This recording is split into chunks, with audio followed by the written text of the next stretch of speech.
All right. Huh? What page are we on? We are on page 26. Page 26, we're on inverse functions. That should be right where we left off. We just have 2 sections left. Does that sound right? Yes. Okay, so section 2.7, which is kind of long. That's why I'm not so sure we're going to get through it today. And then 2.8, which is super duper short. So it'll all come out in the wash between today and Tuesday. We're going to get it done and it'll work. It's inverse functions, inverse functions. Okay, so here we go. Let's talk about it a little bit. So you know f of x is function notation, right? That means it's a function. You can also replace this with y. Okay, if it has an inverse, we use this little guy. All we're doing is putting a -1 on the f. That just means it has an inverse. Okay. Another way to tell it has an inverse is we say the function is 1-to-1. So if you see my math lab or on the test say the function is 1-to-1, that means, oh, he has an inverse. That's all they're saying. Okay. And 1-to-1 deals with the fact, remember, for a function, every single one of the domains goes with one and only one piece of the range, right? So that's where they get that 1-to-1 is from that mapping diagram. Okay. All right. So let's talk about some characteristics of inverses, and then we're going to dive in. So the domain of the function, meaning all the x values, turns into the range of the inverse. They flip, their values flip. So all the x's of the function become the y's of the inverse. All right. And then just vice versa, the range of the functions, the y values, become the x values or domains of the inverse. So for example, well, we'll get there in a minute, sorry. So domain of the original becomes the range of the inverse. Range of the original becomes the domain of the inverse. It's just the opposite. So here's your little example. Let's say you had this ordered pair for your original f of x. Well, you know, that's x and that's y. The inverse function is going to have the same order pair, but look what happened to the x and the y. They flipped. Suddenly, the 1 is not with the x anymore, it's with the y. And suddenly, the 3 is not with the y anymore, it's with the x. So that's just kind of a little example where suddenly all your values are switching. That's what happens. Your domain and your range switch between the original and the inverse. Okay. All right. Another little fun fact about inverses here is, remember we talked about composites yesterday, where we would take one function and put it into the other function. Well, if you make a composite out of a function and its original, and its inverse, doesn't matter if the inverse goes inside the original or the original goes in the inverse. It doesn't matter which order you do it. If you make a composite out of them, you should end up with the letter X when everything is said and done. So that's kind of a nice little test to see, are two functions inverses? Because if you're not sure about it, there's a couple ways to test it, but one way to test it is to make a composite out of the functions and see, do they kind of just collapse down into X? Okay, so in my math lab, the first couple of questions in this section, they're going to want you to do that. They're going to say, determine whether these functions are inverses of each other. Okay, so what they're really saying is make a composite. All right, so here we go. We said it doesn't really matter which way we do it. So let's start off and we'll do f of g of x. Okay, so we'll start off this way. If I do this, who's going into who?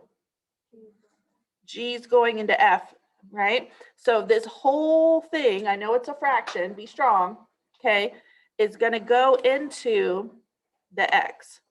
So I'm going to have x plus 7 over 9 plus a 13. Okay, well, let's see.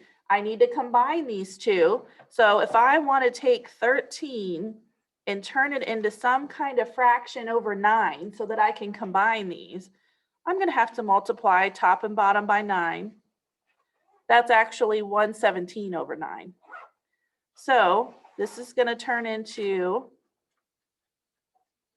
this. Okay. Now I'm just going to combine them. My denominator stays the same. It's a 9. And then if I do x plus 7 plus 117 all on the top, I get this. Now, I don't really think there's any reason to keep going, because I don't know about you, but this does not look like an X is forming. It shouldn't be this complicated. It should be a situation where the minute you do it, it all crumbles away to X. So at this point, I think it's good enough to say, like, no, they're not inverses, and stop right there. Because the key is both composites have to crumble down into X. So this one is not happening. We're not getting there. So honestly, there's no reason to go and do the other one, because it's not going to work either. But normally, you know, we could try it the other way and see what happens and put F in for G. Okay, so let's just try that just to practice our composites. So in this case, I'm going to put X plus 13 in for the X up here in the numerator. Now I still have a plus 7 and I still have that divided by 9. Does that kind of make sense? Hey, Maria, come on in. We're on page 26. All right. Is that okay how I pop that in there? All right. This is then going to be X plus 20 over 9. Sure enough, this is not kind of crumbling down either. It shouldn't be that hard. I shouldn't have to pull tricks out of my algebra bag and try to make things happen, right? So definitely no. These are not inverses. Okay. Oh, right here, I did X and then I combined these because I took X plus 13 and I put it right here. And then I still had plus 7. Okay. All right, let's look at this next example. B does really break down beautifully. It does it super fast. It immediately works. That'll kind of show you how it should be. Okay. So if we move up, okay, and again, it doesn't matter which one you start with. I'm just going to throw in f of g of x.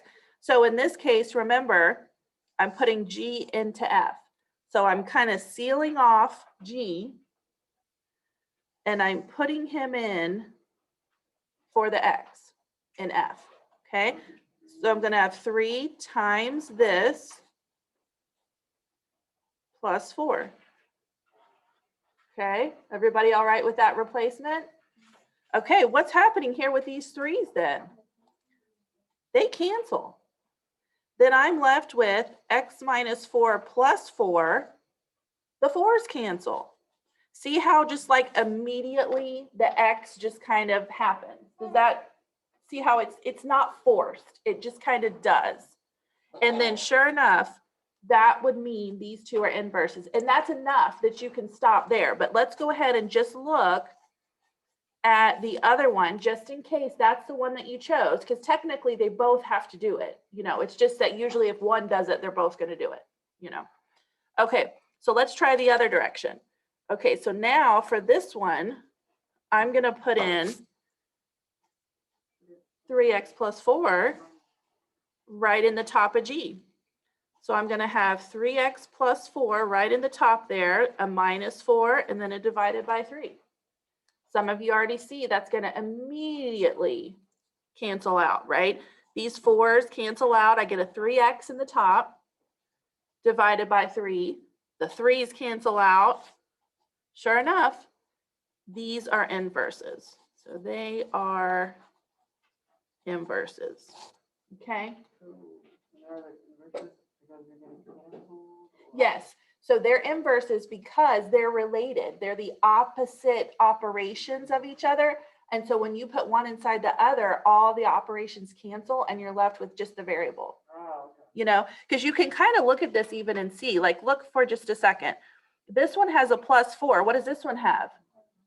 This one has a 3 times x. What does this one have? A divided by 3. So every operation is the opposite, is the inverse of the other. So that's why when you combine them, they just slip away. Here, these don't even have the same numbers. These weren't going to work from the get-go, right? But we tried it just to kind of see what would happen in both cases.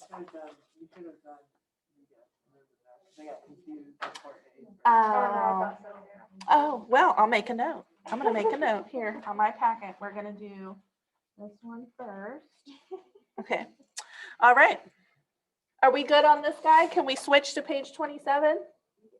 Okay, continue on with our functions. All right, so how do you find a function? I mean, an inverse. Sorry, guys. How do you find an inverse? So it's great if they give you two to test, but what if they only give you the original and they want you to find the inverse? Okay, super easy. Some of you even may remember this from Algebra 2 because you all learned it in Algebra 2, believe it or not. Okay, so here's your steps.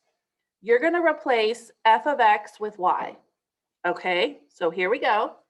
I'm going to replace f of x with y. All right, step one done. Step two, I'm going to switch my x and y. Now be careful here. Any exponent stays there. Any coefficient stays there. It's like you have a little scalpel and you're just barely cutting out these, and you're switching. So we're going to switch the places of x and y. So that exponent is now on the y. If there was a 2 or a 3 coefficient, he would now be on the y.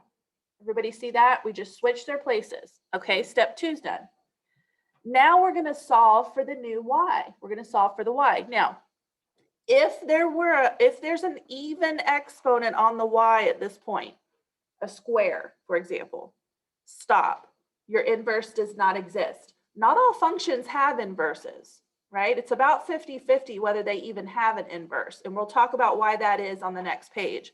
But if you have an even exponent on y, you don't even have one. Now, do I have an even exponent on y? No, so I'm going to keep going. Okay, I'm going to solve for y. So I'm going to add 2 to both sides. I get x plus 2 equals y cubed.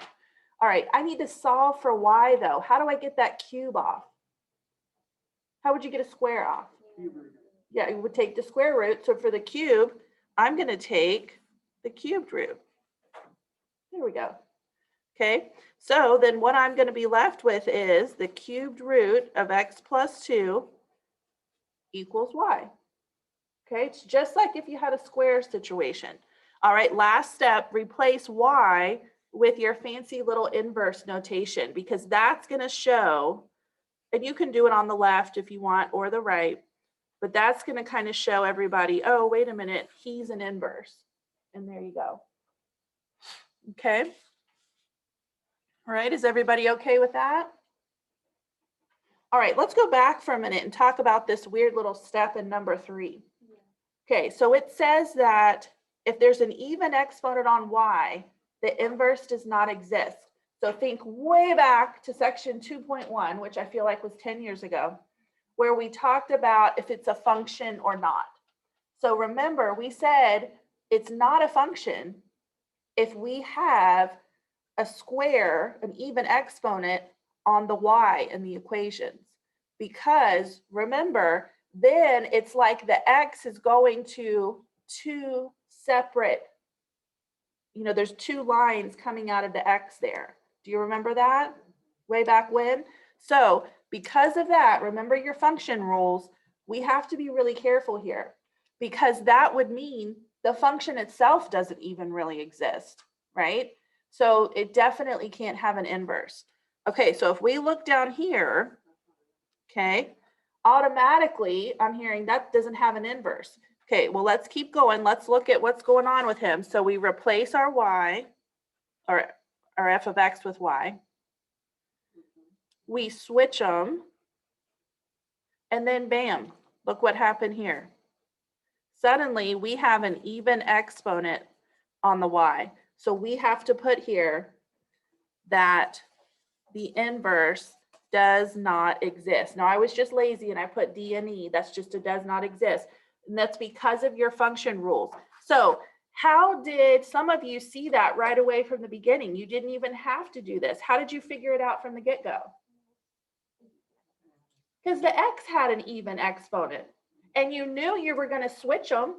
So that would be another little key for you is that technically I'm supposed to say, go ahead through the process. If the y ends up with the even exponent, it does not exist.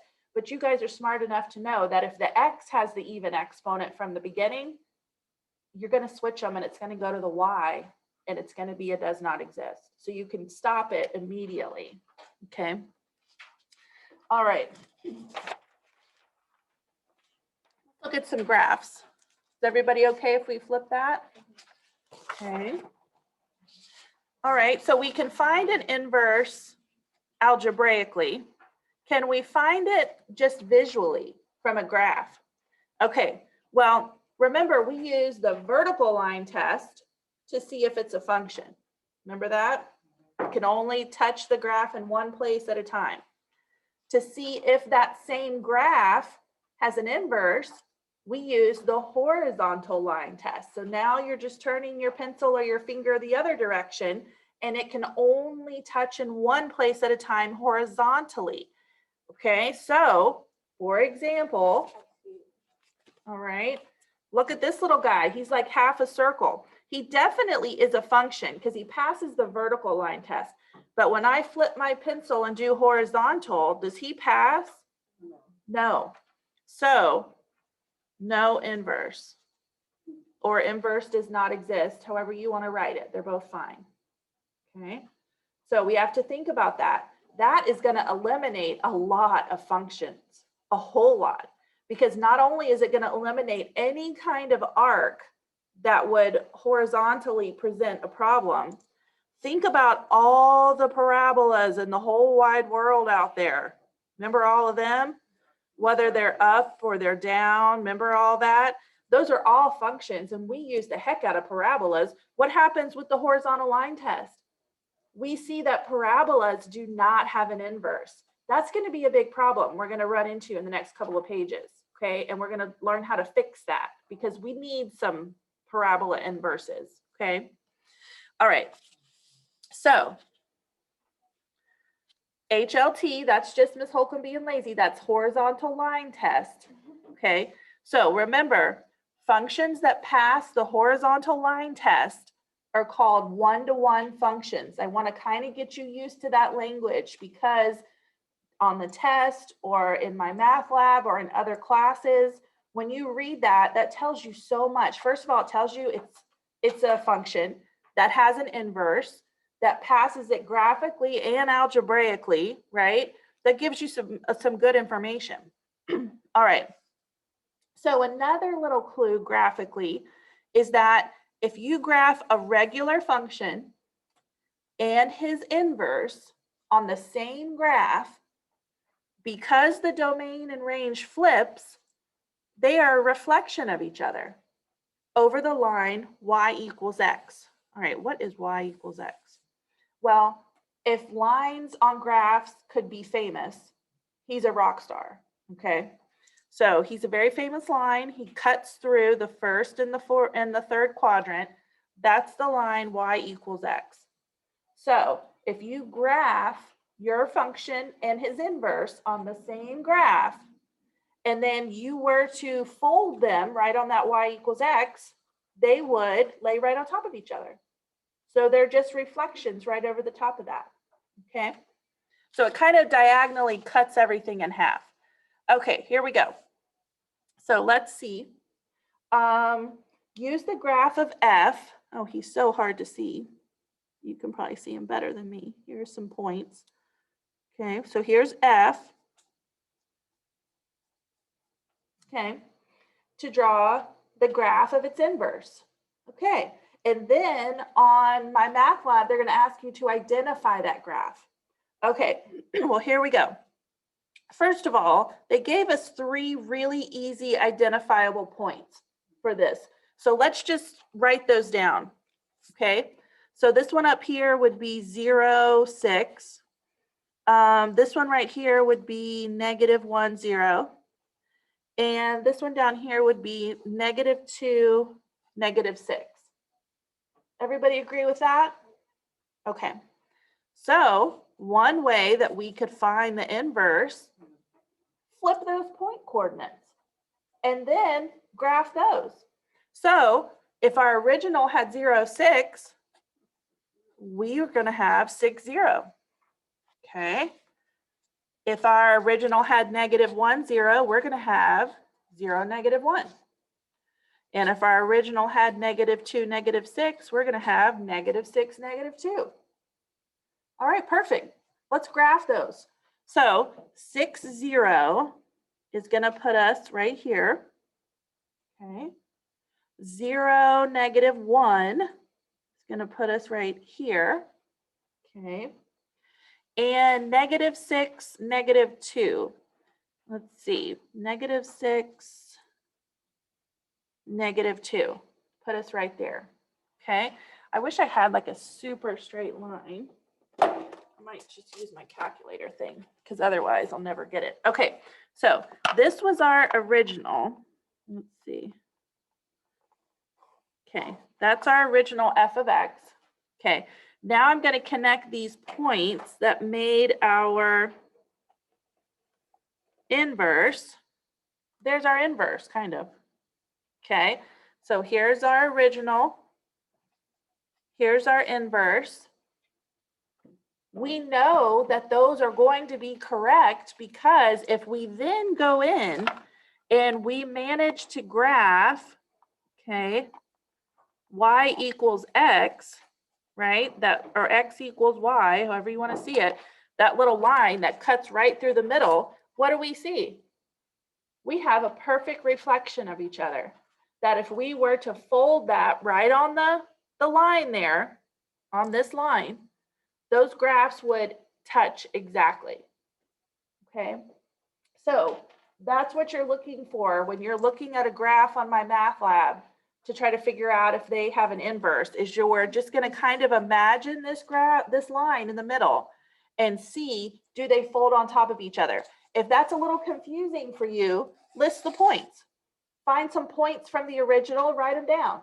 Find some points from the inverse, write them down, and see if they're flipped.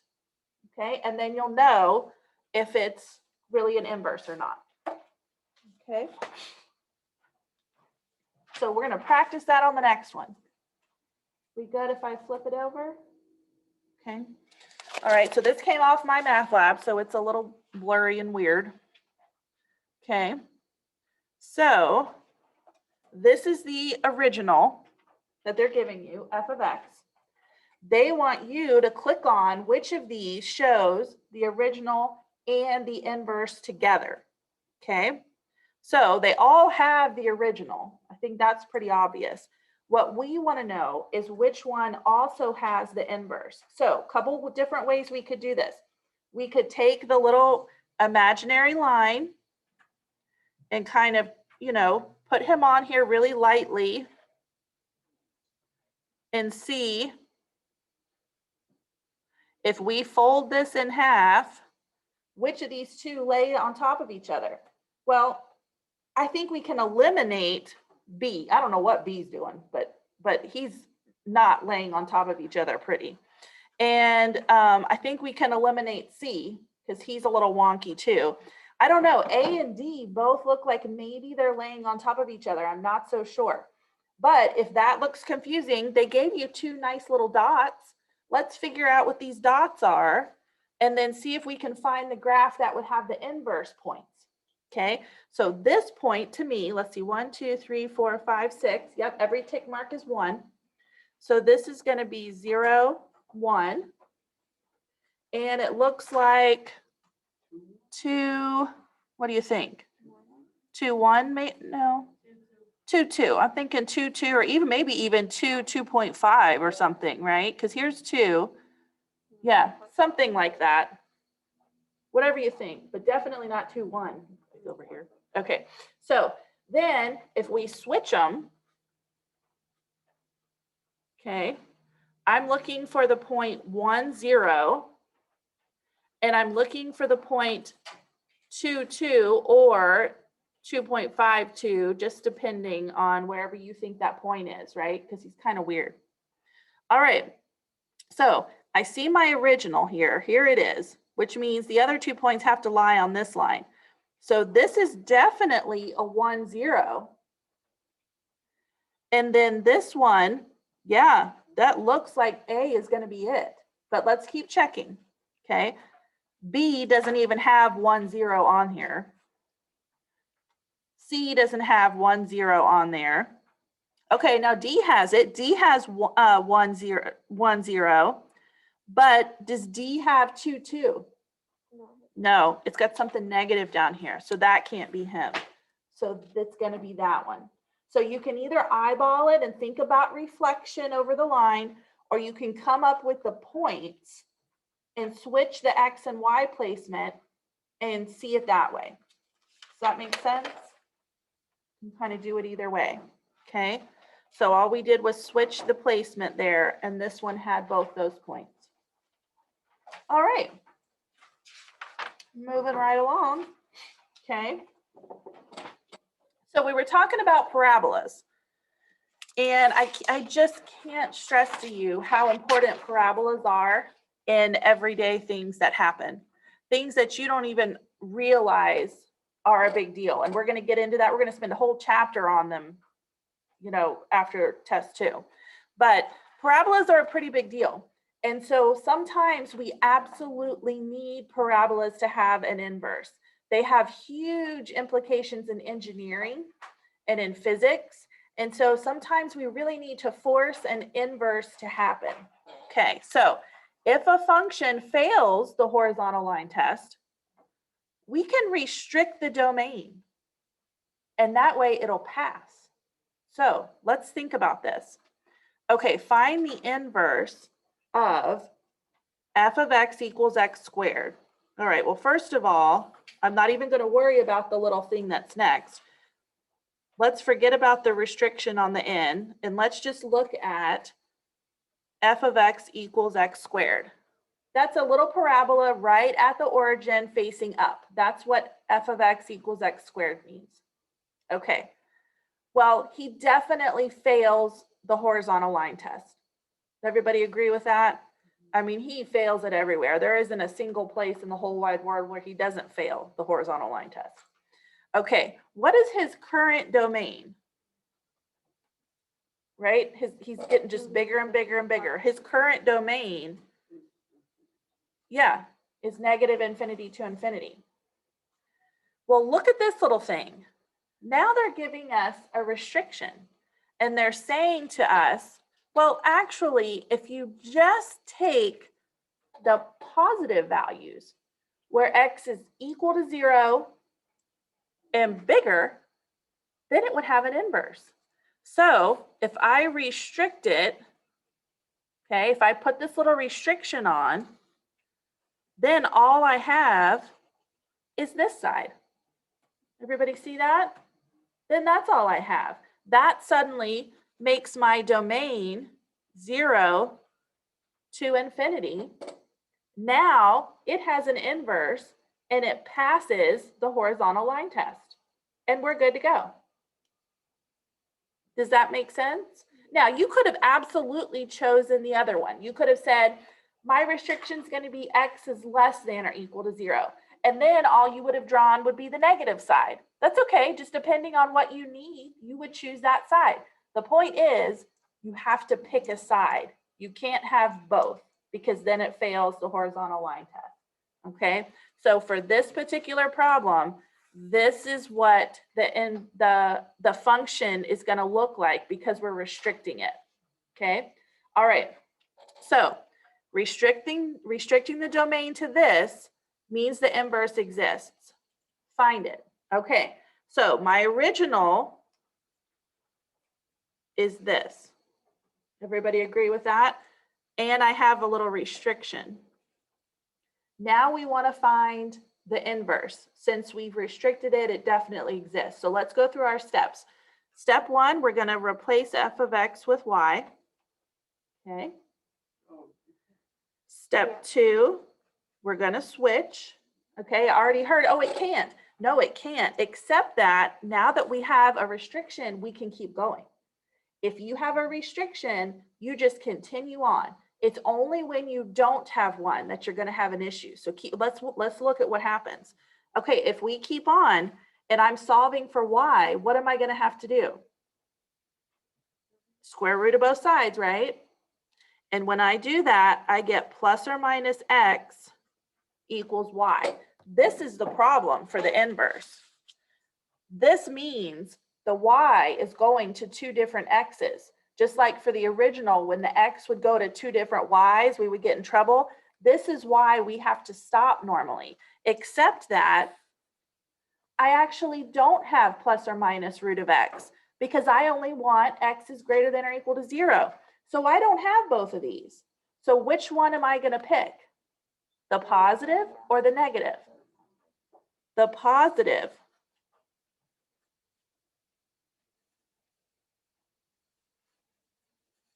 So I'm only going to choose that one from my restriction.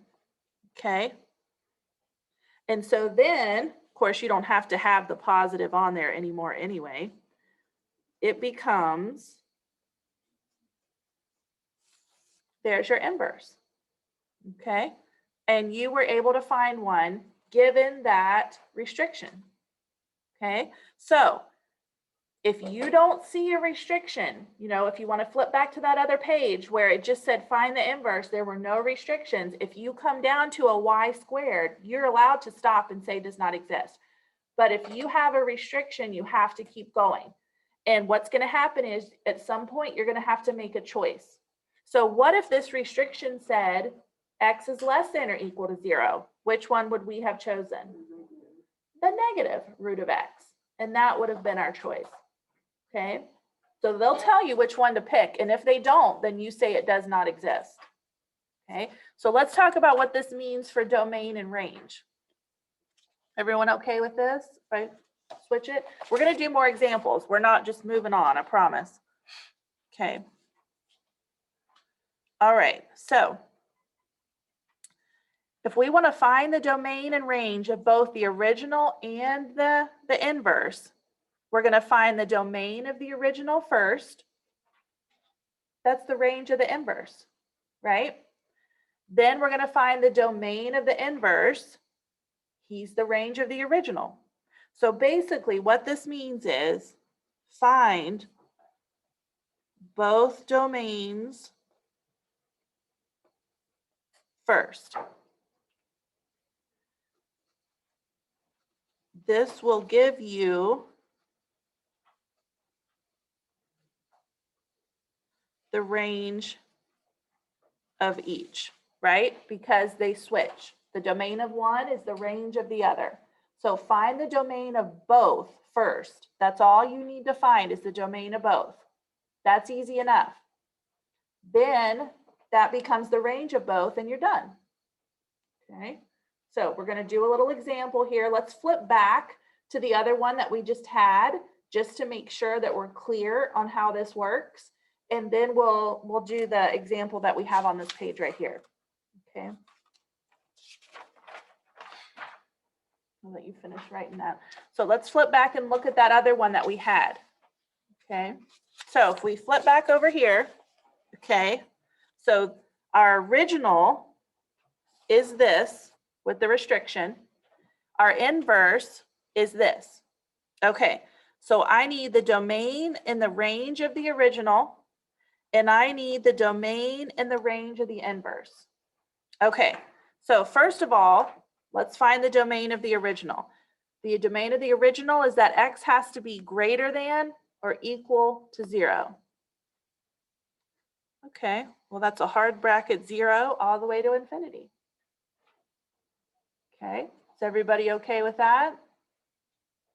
All right, this means I can immediately come down here, and that's his range. Ta-da, we found it. Okay, all right, now let's find the domain of the inverse. Okay, so if I want to find the domain of the inverse, he's under a radical. So remember, I take the radicand, set it greater than or equal to 0. Remember that? And solve. Turns out, what is this? Same thing I had up here. And then that becomes his range also. Okay. So all those little domain rules that we learned yesterday or the day before, they all apply still to this. Okay? They don't go away. All right. So let's flip back to this one then. Here we go. Okay, so here's our original. I notice he's a parabola because there's a squared. From my translations, I noticed that he's a parabola that used to sit at the origin, but now it says minus 12. So where's he going? 12 to the right, right? And then I noticed I only want the side of the parabola that's less than or equal to 12.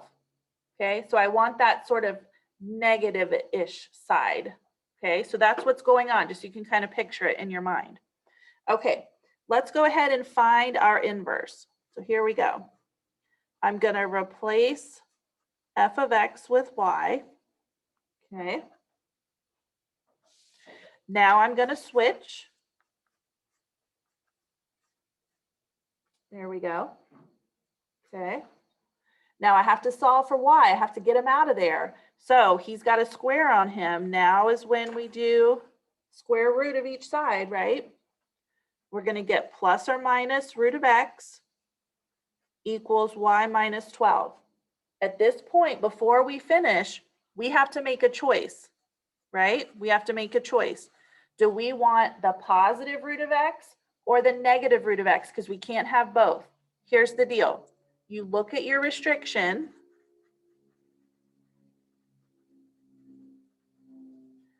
If you have a greater than or a greater than or equal sign, then you're going to pick the positive. If you have a less than or equal or a less than sign, you're going to pick the negative. Even though this is a 12 and it's not 0, and less than 12 is not necessarily negative, right? It's still a less than. So you're going to involve negative numbers eventually. That's the rule. So look at your restriction. If it's a greater than or equal to, pick the plus. If it's a less than or equal to, pick the minus. So which one are we going to pick based on this? The negative. So before we go any further, we need to make our choice. We chose. Now we're going to finish what we were doing. We're going to add 12 to both sides. You can add that 12 anywhere you want. I mean, technically he's supposed to go in the back, but it doesn't really matter. And then I'm going to put the little inverse symbol on so we know that he's got his inverse. And there we go. Okay. Is everybody all right with that one? Okay, we still have to find domain and range now. Okay. So let's think about this. Our inverse needs a domain and range. And our original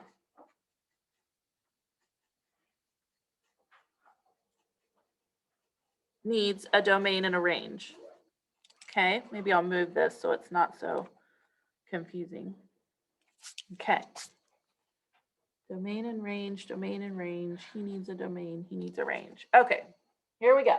So remember, we're going to start with the domains and then everything else will fill in. So let's start back up here where we were. Okay, we're going to use this restriction here to form our domain.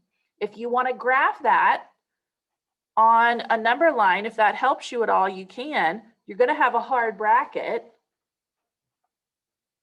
and it's going to face the negatives. So your domain here is going to be negative infinity to 12, hard bracket. Well, that's great because then I can fill in the range on this guy. Ta-da. Okay. All right. Always do your domains first. So now I want the domain for this dude. Okay. So remember, if he does not have a radical or a denominator, he's all real numbers, but he does have one of those. He has a radical. So remember, you take the radicand and set it greater than or equal to 0. This is going to make a domain of 0 to infinity. And that's going to become the range of the original. and then you're done. And if you like to put that on a number line, just so you can look at it more, you can do that. But there we go. Okay, is that all right? We have one page left. And that'll finish 2-7 and we can stop today. Okay, everybody all right with that? Okey-doke. All right, last one. It was a lot for you. Okay, here we go. Well, we have a nice little function. I notice he's restricted, so obviously he's got some issues, right? Okay, let's find his inverse. So, sorry, I get carried away sometimes. I'm going to replace f of x with y. Okay. By the way, just to work on our translations here, what happened to our parabola this time? Where'd he go? He didn't move left or right because he's not in parentheses. So where did he go? He went down 6, just to kind of give you a picture if you want to think about it. Okay, we're going to switch our placements. All right, normally we would have to stop and say does not exist, right? But it does, it's got a restriction. Okay, we're going to solve for y. So we're going to add 6. Okay. Now we need to, sorry, my focus is being weird on my camera. Okay, now we're going to take our square root of each side. This is where we have to make our choice. Okay. We have to choose. We go back to our restriction. It's a greater than. So which one are we going to pick? The positive. And you don't even have to put the positive. You can if you want to. And I'm going to replace y with my little inverse notation so I know that's my inverse. Okay. All right. Now let's find domain and range. Okay. So we're going to find the domain in the range of the original. I'm just being lazy, so I don't have to write it over. And let's do domain and range of the inverse. Okay, domains first. So let's start with his domain. That restriction gives it to you. It's so easy. So greater than or equal to 0, what does that look like? 0 to infinity. That's going to be the range of the inverse. Okay, now let's look at the domain of this guy. Okay, so remember, radicals mean that we pull out the radicand, we set it greater than or equal to 0. Okay, we have to solve it. This one we actually have to do a little work. Okay, x is greater than or equal to -6. Okay, some of you are getting really good at this. You don't need to make a number line. If you do, here it is. So his domain would be -6 to infinity, which means that's going to be the range for the other guy. And there we go. Sound like a plan? Can do that? All right. Look at that. Your little reward, you made it, is we're just going to stop there because then we just have 3 little pages to do Tuesday and we'll be all done. Okay? Huh? The coffee, it went away.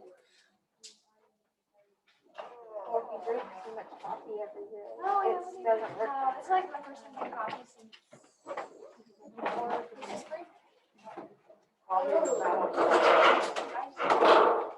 All right, so you can technically do now. We can just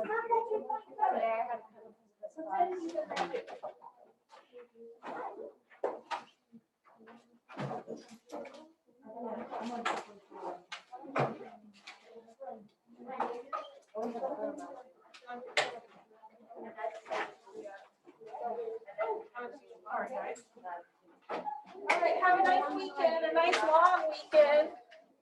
Others already had their 4 days. But you're the good boys and girls.